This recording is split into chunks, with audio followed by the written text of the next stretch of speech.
টিকটিকিকে তো আমরা কম বেশি সকলেই চিনি, আবার অনেকে এটির ভয়ও পারে। আপনারা কি জানেন টিকটিকি কিভাবে কোনো আঠা বা চিপচিপে পদার্থ ছাড়া দেওয়ালে চলাফেরা করে? চলুন জেনে নেব আজকের ভিডিওর মাধ্যমে।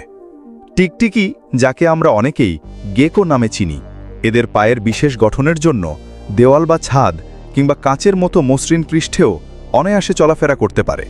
তাদের পায়ের পাতায় লক্ষ লক্ষ ক্ষুদ্র চুলের মতো গঠন থাকে, যেগুলোকে বলা হয় সেটে, এবং এই সেটে আবার শত শত আরও ক্ষুদ্র শাখায় স্প্যাচুলেতে বিভক্ত থাকে।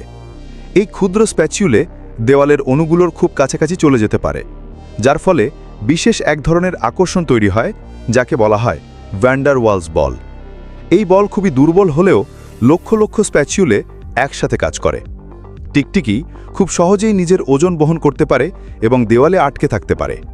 এই আকর্ষণ খুব সহজেই গঠিত ও ভেঙে যায়, ফলে টিকটিকি দ্রুত পা সরিয়ে আবার নতুন স্থানে আটকে যেতে পারে। তো বন্ধুরা, কেমন লাগলো আজকের ভিডিওটি ভালো লাগলে লাইক এবং চ্যানেলটিকে সাবস্ক্রাইব করতে ভুলবেন না। দেখা হচ্ছে পরের ভিডিওতে।